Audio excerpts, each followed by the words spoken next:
mchungaji wangu. Sitapungukiwa na kitu, katika malisho majani mabichi unilaza, kando ya maji ya utulivu niongoza. Praise the living name of our Lord Jesus Christ. I want to welcome you to our worship service, and I want to believe that God is going to bless you as we continue together being blessed from the Lord. Those who are watching us feel very much welcome, and I believe that the Lord will walk together with us. I would like us to start our service with a word of prayer. Let us pray. Heavenly Father, we want to thank you. We want to thank you for the gift of life you have given to each one of us. We want to pray, Lord, as we start this service, you will walk together with us. You will bless us through the singing, you will bless us through the word, and you will bless us in all ways that we are going to be expecting from you, Lord. I pray that, Lord, you will prepare our hearts for thy blessings. And I pray that, Lord, we will see your presence in this service as we start up to the end of it. In Jesus' name I do pray. Amen. Amen. The Bible says in Psalm 105, Psalm 105, verse 1 and 2, it says, "Give thanks to the Lord, call on his name, make known among the nations what he has done. Sing to him, sing praises to him, tell of all his wonderful acts." I would like us all to join in this song, Yesu Kwetu ni Rafiki.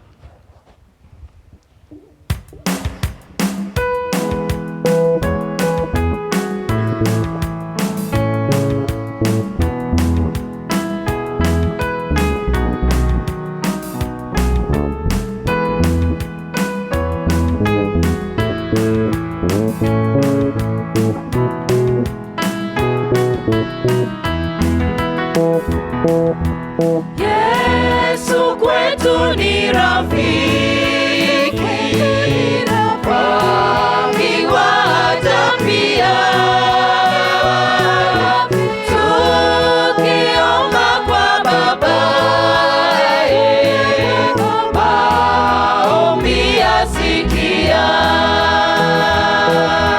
Lakini twajikosesha, twajitweka vibaya, kwamba tulimwomba Mungu dua angesikia.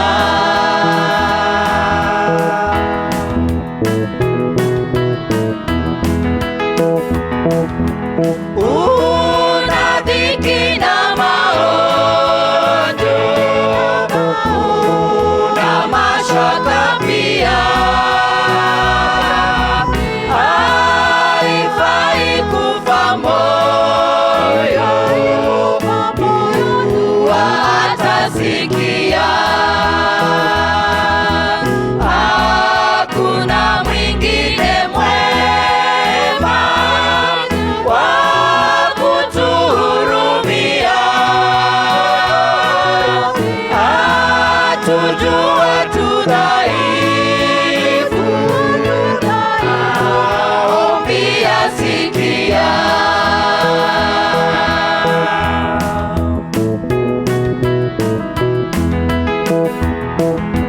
Je, unayo hata nguvu, huwezi kuendelea,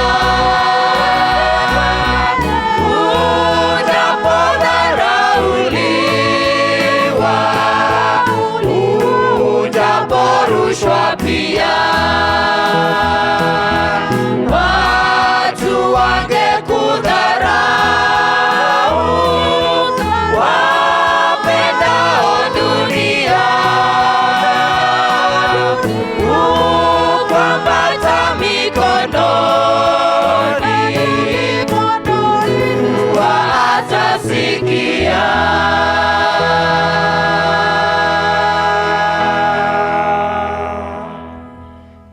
Thank you so much, choir, for that beautiful singing.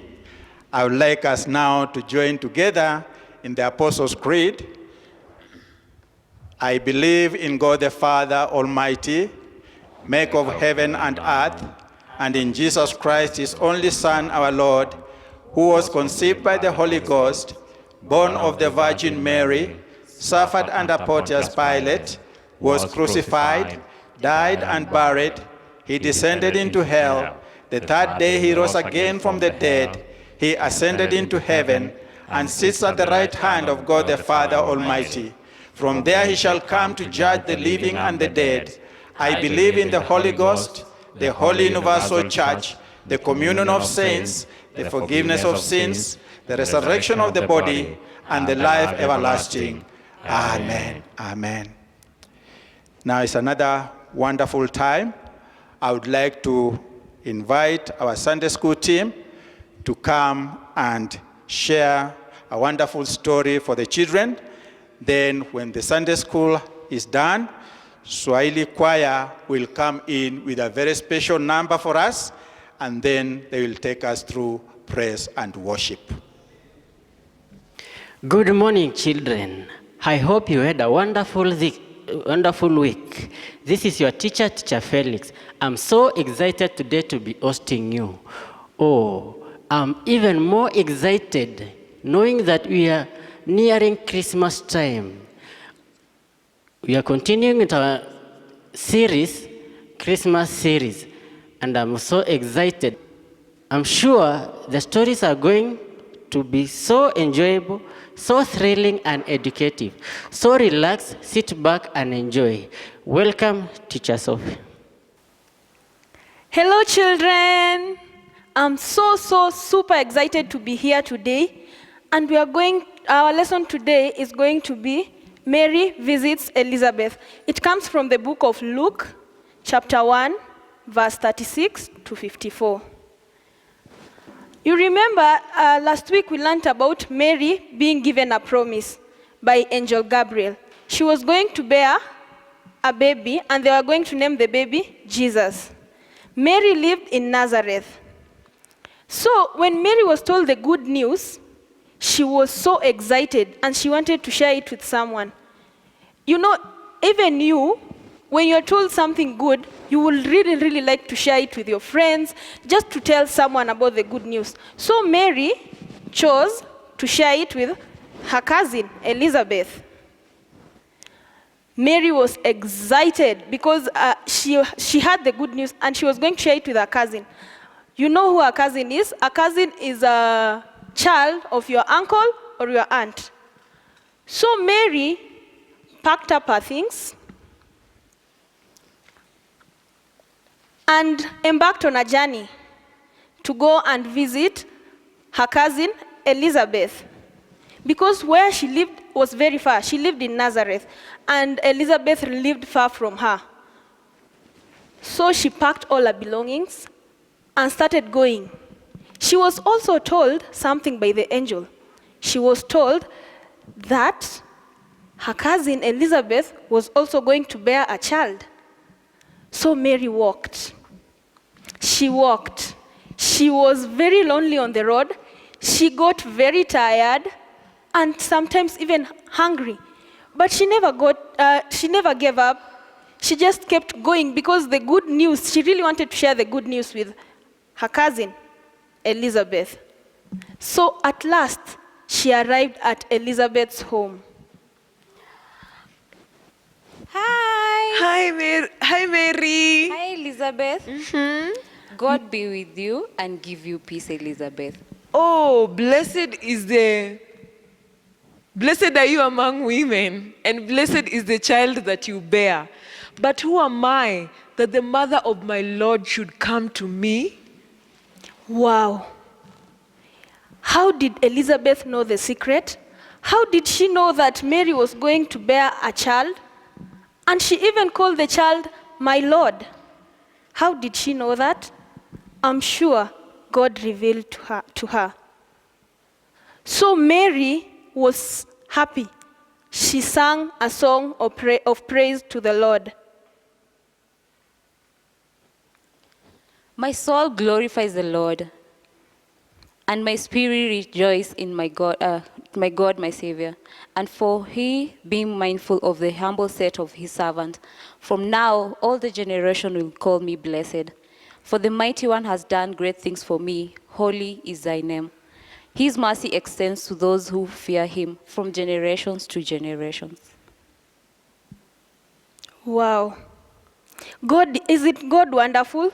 God is very wonderful. He had done great things for Mary and for her cousin Elizabeth. Elizabeth was very old, but still she was able to bear a child.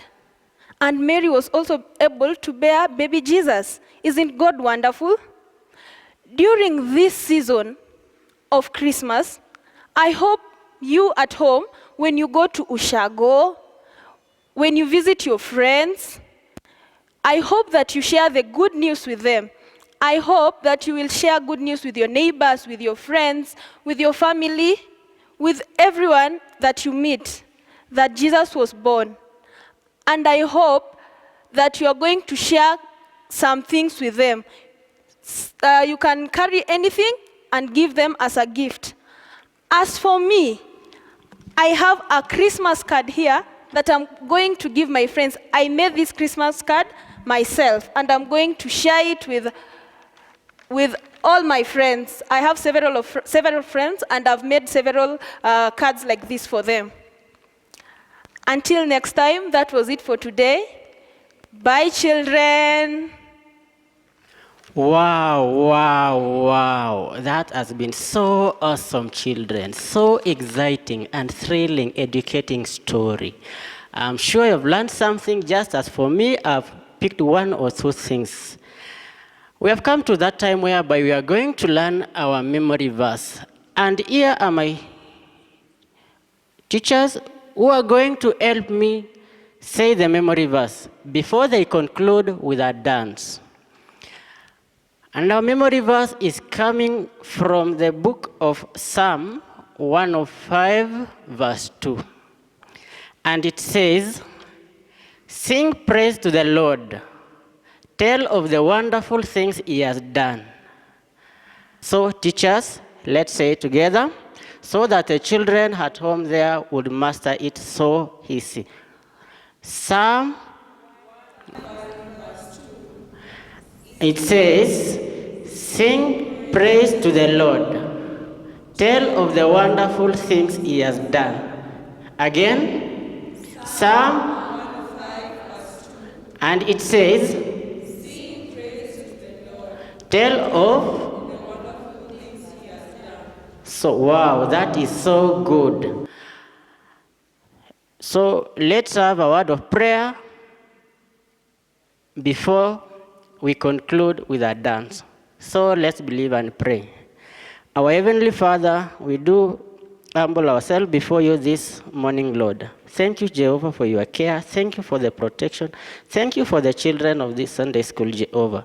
Lord, I pray that whatever we have learned here, may we find it so easy to put them into practice. For you are the Lord, you are Jehovah God. I do trust you. I do pray that you may guide each and every one of us. Bless the teachers, bless the children. Through precious name of Jesus Christ, I pray. Amen.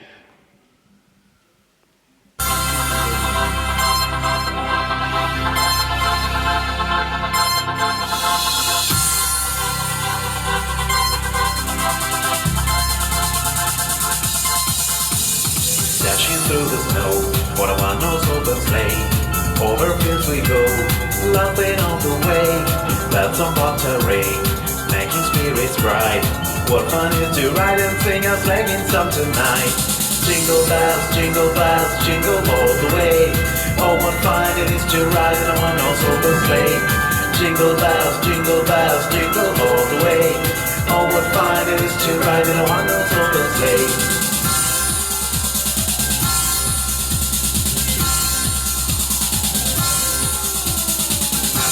Ago, I thought I'd take a ride, and so Miss Fanny Bride was seated by my side. The horse was lean and drank misfortunes in his blood. He got into a drifted back, and we got a spot. Jingle bells, jingle all the way. Oh, what fun it is to ride in a one-horse open sleigh. Jingle bells, jingle all the way. Oh, what fun it is to ride in a one-horse open sleigh.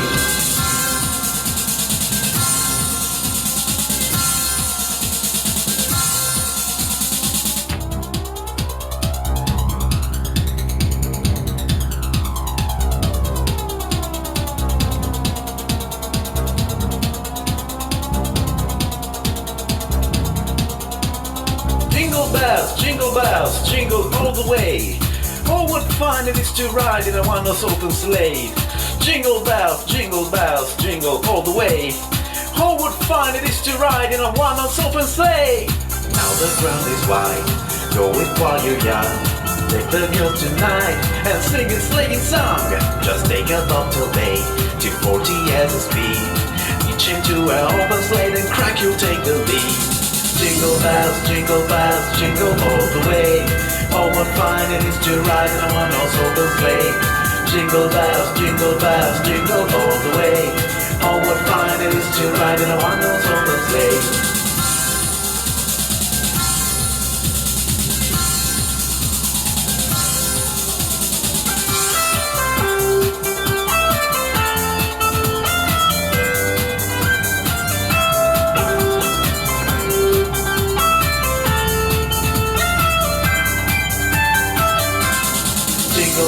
Jingle bells, jingle all the way.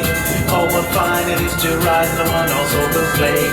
Jingle bells, jingle all the way. Oh, what fun it is to ride in a one-horse open sleigh.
utamzaa mtoto mwanaume, jina lake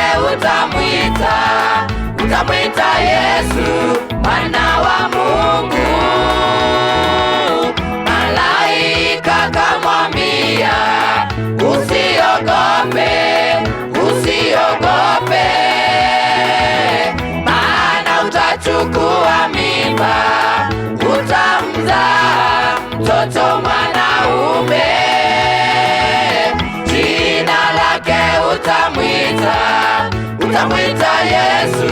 mwana wa Mungu.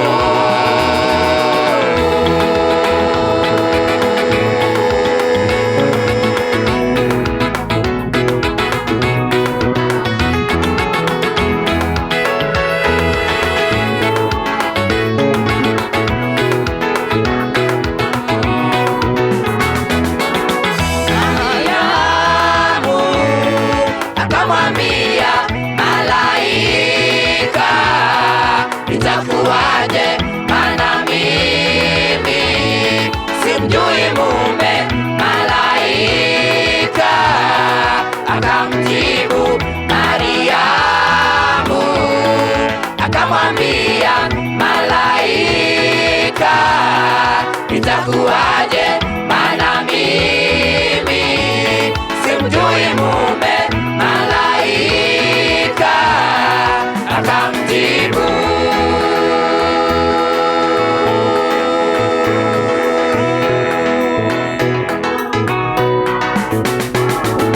Roho Mtakatifu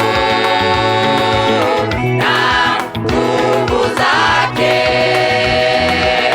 zitakufunika kama kivuli kitakachozaliwa, kitaitwa kitakatifu. Roho Mtakatifu na nguvu zake zitakufunika kama kivuli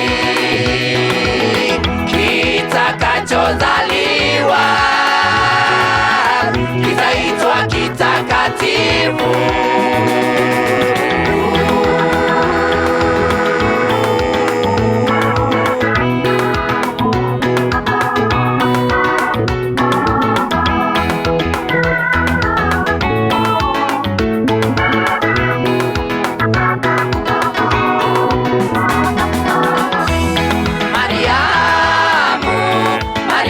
Mariamu, siku zake zilitimia.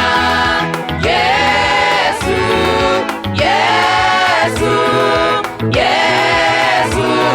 akazaliwa. Mamajusi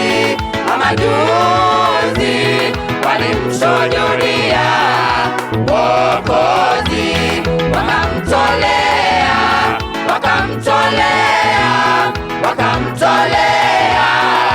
zawadi, wakimsifu,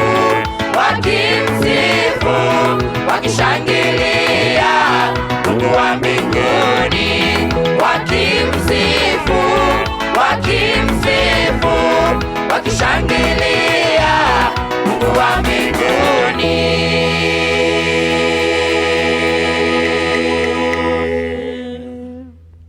Haleluya, haleluya. Amen. Tunaenda kumwabudu Yesu na sifa.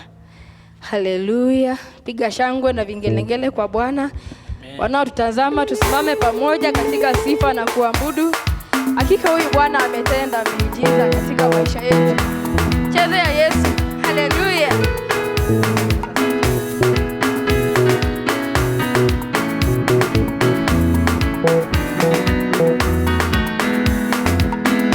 Hakuna Mungu kama wewe Bwana. Hakuna Mungu kama wewe Bwana. Wa neema. Oh, wa neema. Hakuna Mungu kama wewe Bwana. Hakuna Mungu kama wewe Bwana.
Pokea sifa Bwana, hakika wewe ni mwema katika maisha yetu.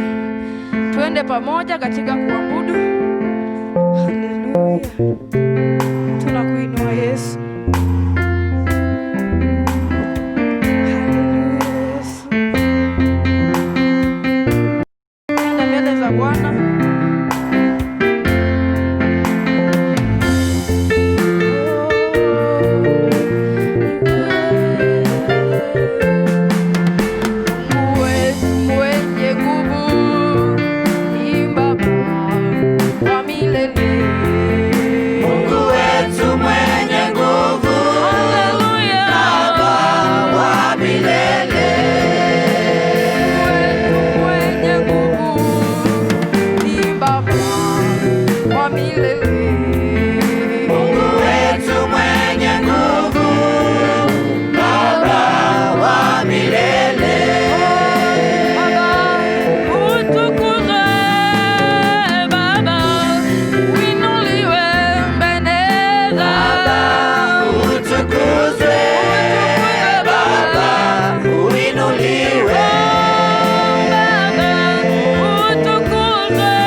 Father, in Jesus' name, we thank you this morning. We appreciate you. We give you praise, glory, and honor because you are God. You have enabled us to gather here in your presence to worship you in truth and in spirit. I pray you are going to lead us. You are going to guide us and use us for your own and glory. Thank you because of your strength and your presence in our midst, oh God. I want to pray for every person represented here this morning. You are going to lead us. You are going to use us for your own and glory. I pray for the men in this church. You will uplift the men and use the men in a mighty way, and your name shall be glorified. I pray for the ladies, oh God. You use them in a mighty way and be glorified in their lives, oh God of glory. Men at times we trespass against your will, oh Lord. We confess our sins this morning for your cleansing in the name of Jesus. It's only the blood of Jesus which can wash away our sins. My God and my Father, we pray for the youth. We commit them unto thee that you are going to use them in a mighty way in Jesus' name. We pray for the Sunday school children and their teachers. Bless them and use them in a mighty way. We want to remember the sick this morning. My God, you are our healer. May you heal the people who are in the hospital and those who are at home and also those who are here, my God. Heal them in Jesus' name. We pray for those who believe their dear ones, oh God, this morning. You shall comfort them, oh God. Your word says, blessed are those who mourn, for they shall be comforted. I pray this day, you shall comfort them, oh God. You shall be with them, oh God. You shall supply their needs in accordance to your riches in glory. We want to pray for those who are sick, my God, this morning. You are Jehovah Rapha, the Lord our healer. Your word says, through the stripes of Jesus on the cross, we were healed. This morning, we want to remember the sick this morning. You are going to heal them in Jesus' name. We pray for those who are traveling to different destinations. You shall grant them journey mercies as they travel, my God. Protect them and be with them, O God of glory. We want to pray for our country, Kenya, the leadership in this government. We pray for the president, the deputy president, the governors, the senators, the MCAs, the women in senators, oh God, the ministers, the MPs, and all the arms of the government. My God, you shall, my God, protect them, oh God. You shall use them in a mighty way. Wherever they are, each one of them, you shall use them in a mighty way. And your name shall be glorified. And your will shall be done in our lives, oh God. We want to pray for all your servants, oh God. Wherever they are, they serve you, oh God. You shall use them in a mighty way. You shall lead them. You shall encourage them, oh God. You shall touch their lives, oh God.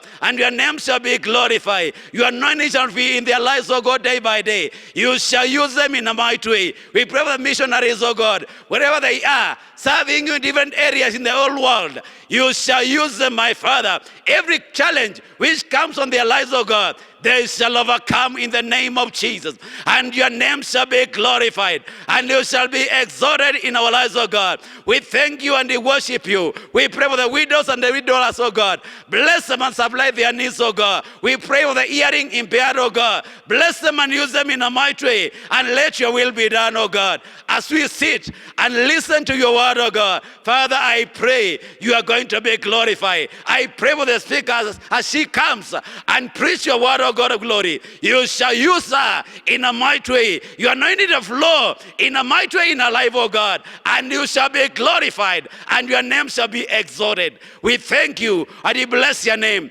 This is our humble prayer with thanksgiving in Jesus' holy name. Amen. I want to welcome our speaker today.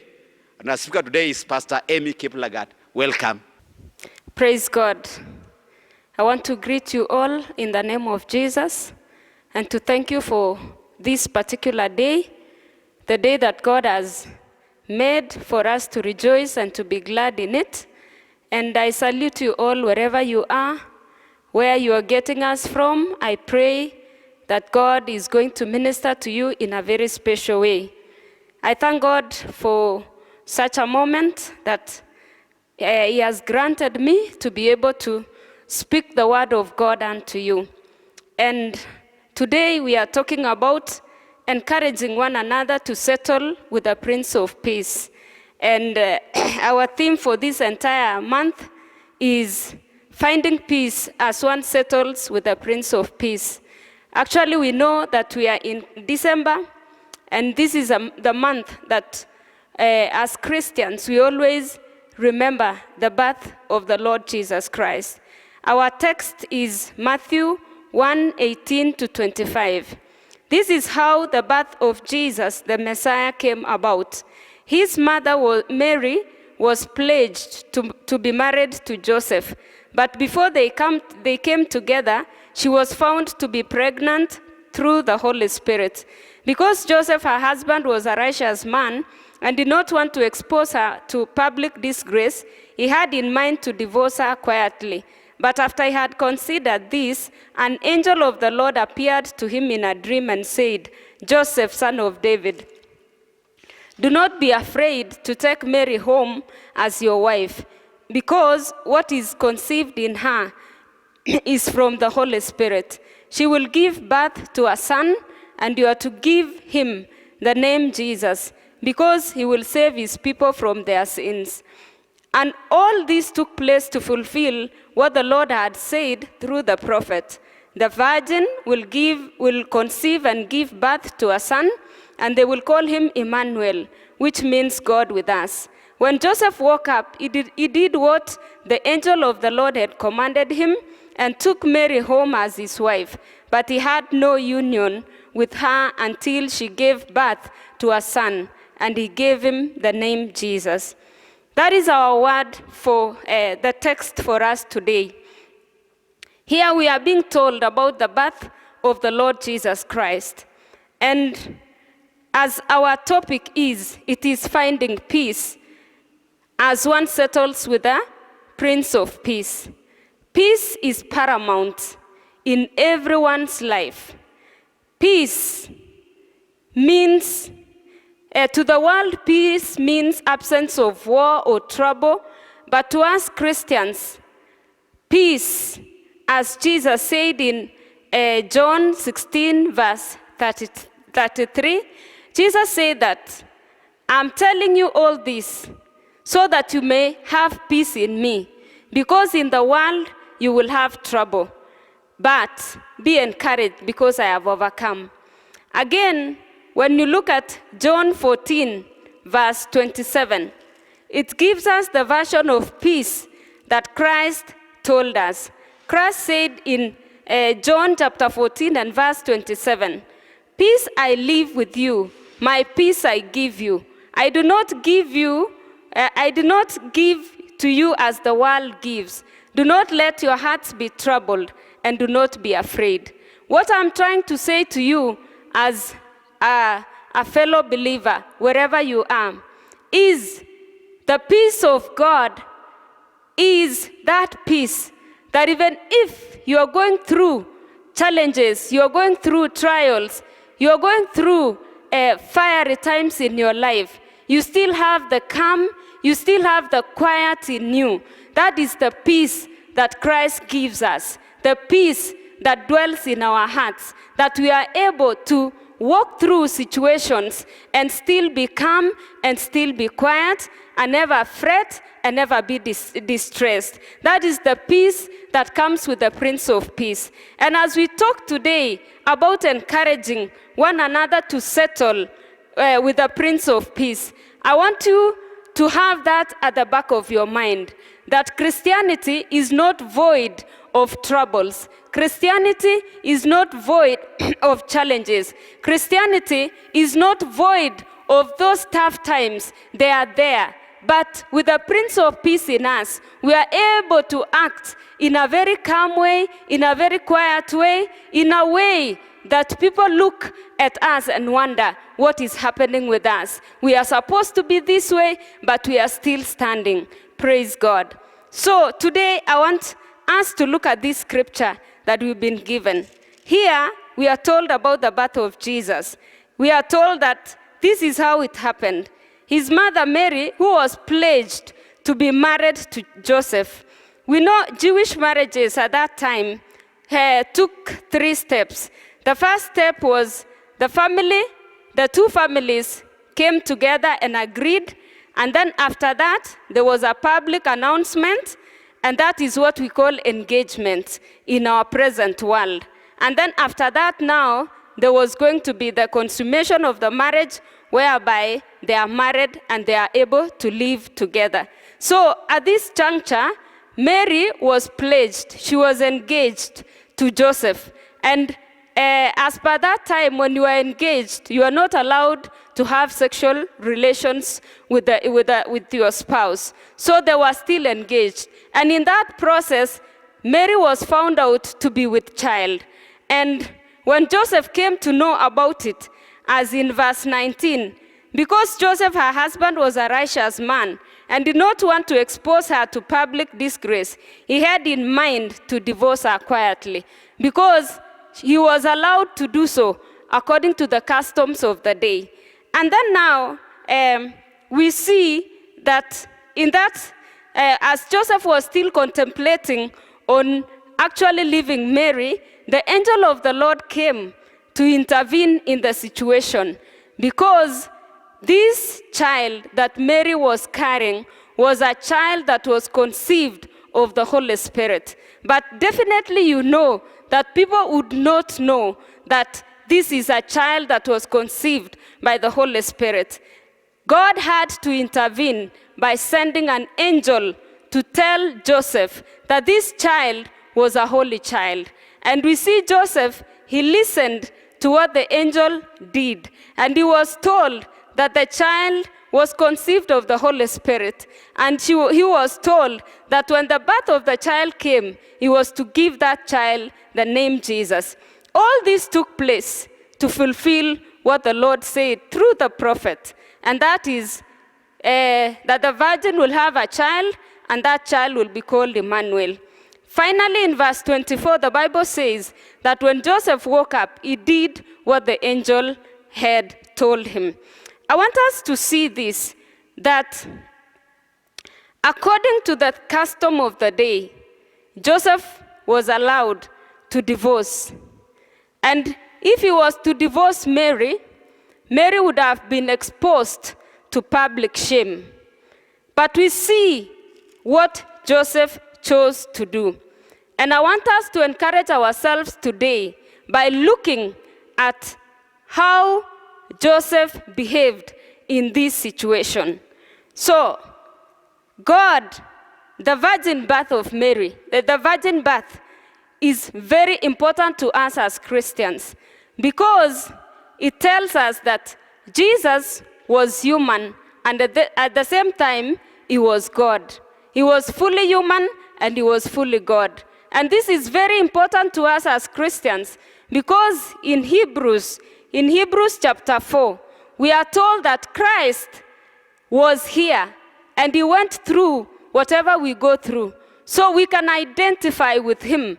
We can identify with Christ because he went through the challenges that we go through every day. And because he is God, he has the power to elevate us, to get us out of the troubles that we go through. He has the power to enable us to come out of those challenges victoriously. So the virgin birth was very important because actually all of us are born with the Adamic sin, but Christ was born not with any kind of sin because he was God. So today I want us to encourage ourselves, as our topic says, encouraging one another to settle with the Prince of Peace. So the encouragement that we get from this scripture that we've read today is God loves us. God loves us to the extent of sending his one and only begotten Son, the Lord Jesus Christ. This is what we are seeing, the birth of the Messiah. It is out of God's love that the Messiah was sent so that you and me could have eternal life, so that you and me could be redeemed from the kind of the fallen nature that had been bestowed upon us because of the fall of Adam and Eve. Jesus Christ came to redeem us. He came to take us back to where we were supposed to be. This shows the love of God. So, one, I want to encourage us today, as we settle with the Prince of Peace, let us know that God loves us. John 3:16 says, "For God so loved the world that he gave his only begotten Son, that whosoever believes in him will have eternal life." That is the kind of love that God has for you and me. And I want us to encourage ourselves today, as we settle with the Prince of Peace, just know in your heart the kind of love that God has for you, that he did not spare his only begotten Son. You can imagine if you have only one son and somebody comes to tell you, give out that son to die for other people. I believe that you wouldn't, but God's love is an amazing love, that he loved you. And more so, this love of God is so amazing that he died for you while you are still a sinner. And that one we see in Romans 5:8, that what demonstrates the love of God, that while we were still sinners, Christ died for us. Just imagine dying for somebody who doesn't deserve somebody that you don't even know. You die for that person. You give your life for that person. That is the kind of love that God has for us. And as we think of this particular birth of the Lord Jesus Christ, as we think of Christ coming to the world, just know that God loved you. When you are still wherever you are, God loved you and He still loves you. And He's still calling upon you to come to Him, to give your life to Him, to surrender totally to Him so that you may have eternal life. The encouragement is this: God loves you. And when you read in 1 John 4:10, also it talks about the love of God. God loves us. In Lamentations 3:23, or is it 22, it says that because of the love of God, we are not consumed. I encourage you, know that the birth of Jesus Christ shows us the kind of love that God has for you. Be encouraged today and embrace this love of God. Reciprocate by giving your life to the Lord Jesus, by surrendering totally to Him and living a life that is worthy before Him. Another thing that encourages us as we think, as we settle with the Prince of Peace, is God knows you. God fully understands you. God knows the situations, the circumstances that you are going through in your life. And that one we see in verse 19. Because Joseph, her husband, was a righteous man and did not want to expose her to public disgrace, he had in mind to divorce her quietly. There we get, Joseph did not speak out to anybody. Joseph did not tell anybody what he was going through, but it was there in her mind. It was a private thing. He never let it come out. But you see, in that situation, in that situation that he was in, contemplating within himself to actually leave Mary privately, God saw Joseph at that moment. He saw the thoughts of Joseph. He understood the thoughts of Joseph. And God, by understanding him, He came in and brought about a solution. Many a times, if we were Joseph, if we were put in the shoes of Joseph, some of us would have just walked away and actually exposed Mary to shame. But we see Joseph was a righteous man.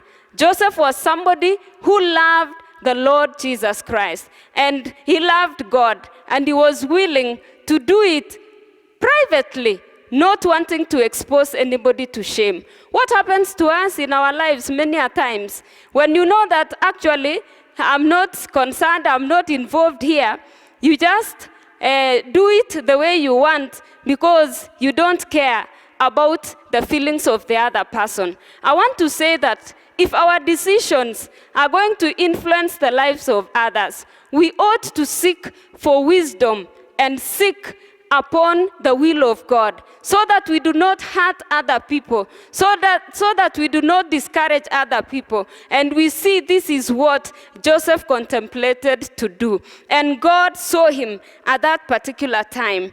God saw him and He understood him. And God came in.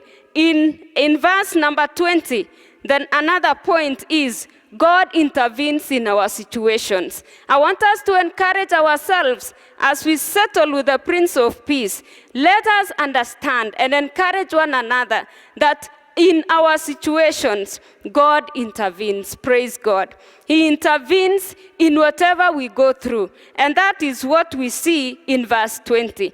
But after he had considered this, an angel of the Lord appeared to him in a dream and said, Joseph, son of David, do not be afraid to take Mary home as your wife, because what is conceived in her is from the Holy Spirit.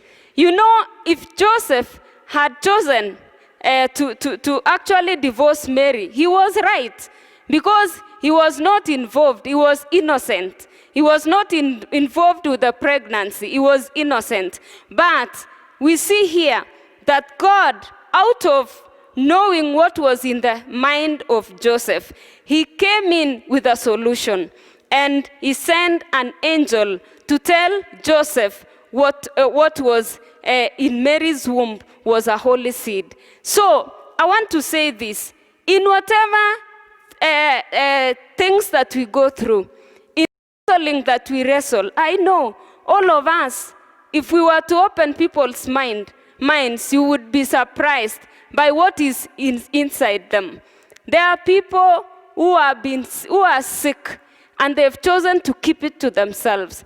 There are people who are going through moments of hardship, but they've chosen to keep it to themselves. There are people who are hurting. They've been hurt by other people, but they chose to keep it to themselves. It is deep within in their hearts. I want you to know today that God intervenes in our situations. Just allow God to have your way in his life. And I tell you, he will intervene. He has done it in history. We saw what he did with Kina Daniel. We saw what he did with Kina Shadrach. We saw what he did even for Peter when he was imprisoned, for Silas and Paul.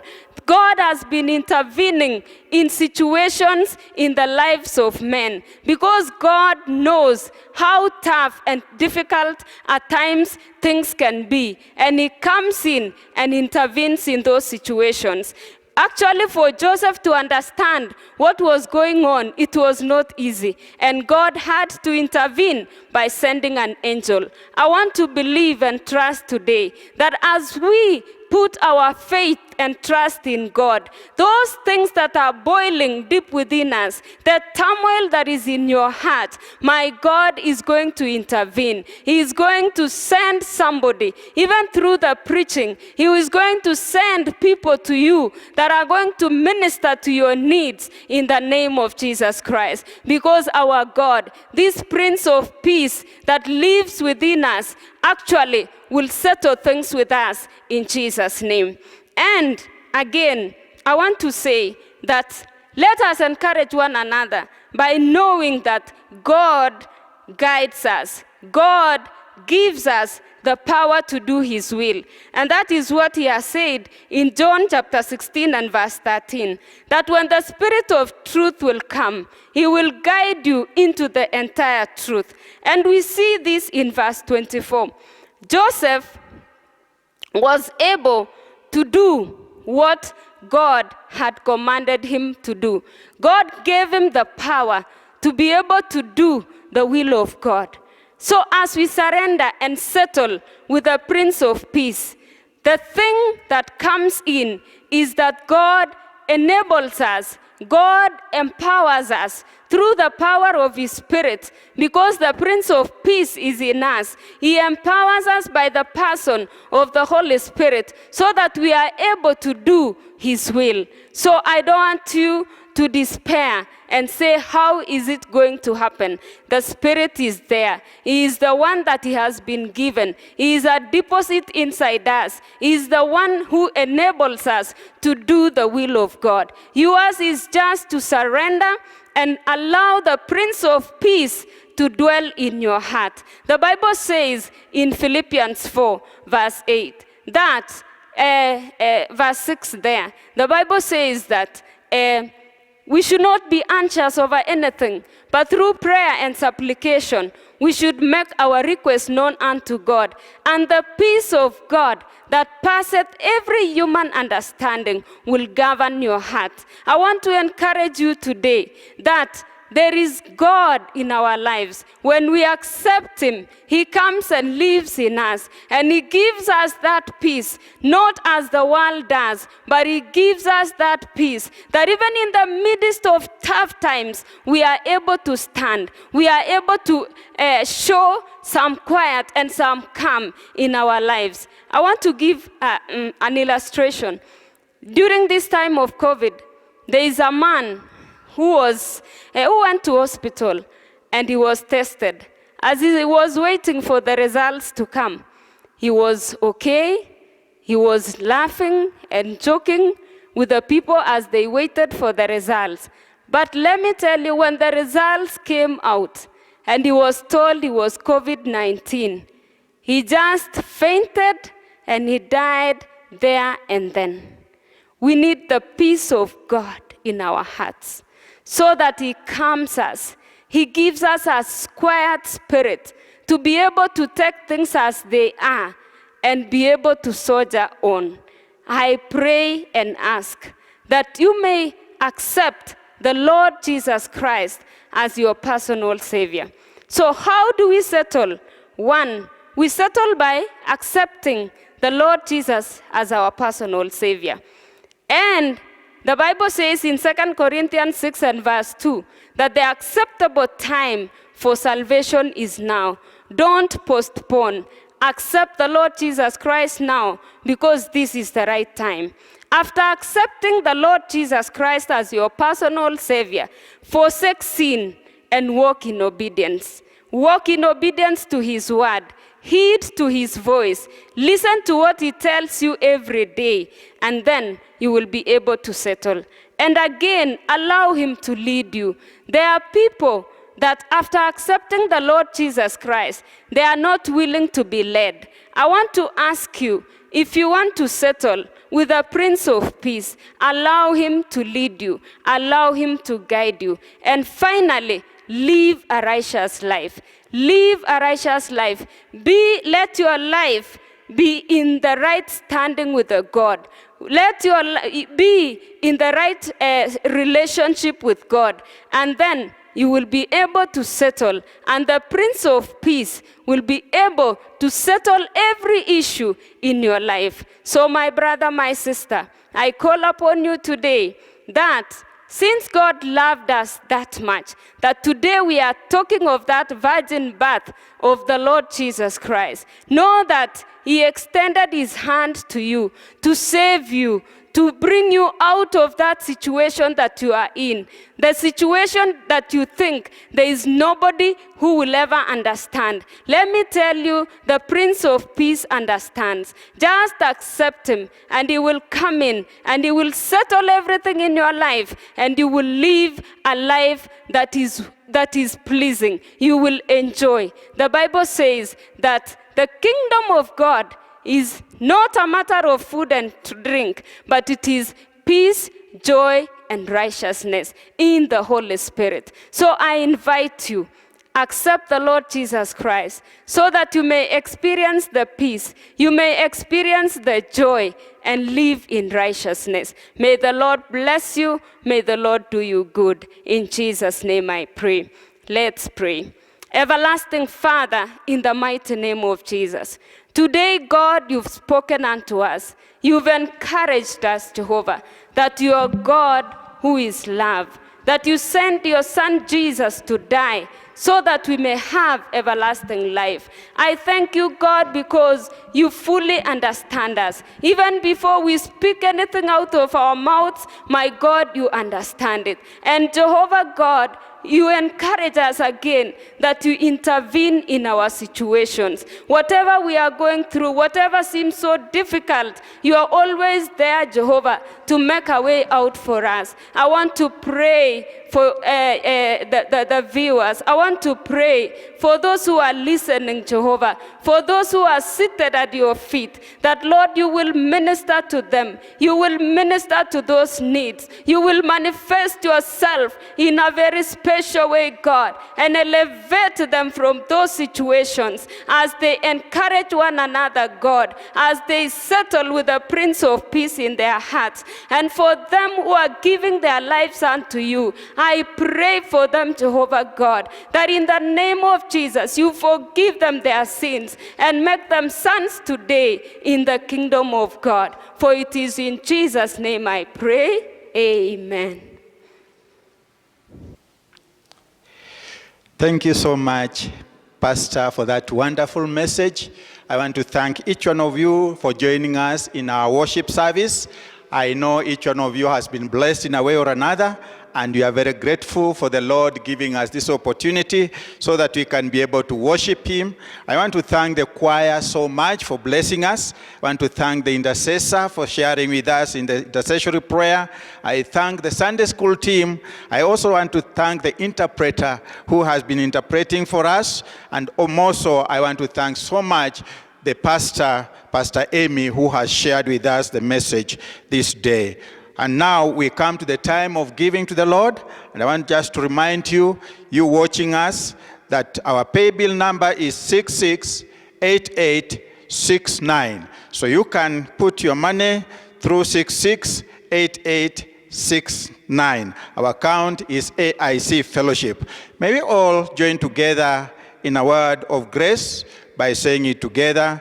May the grace of our Lord Jesus Christ and the love of God and the fellowship of the Holy Spirit be with us now and forevermore. Amen. God bless you. Have a wonderful day as you continue being blessed. Amen.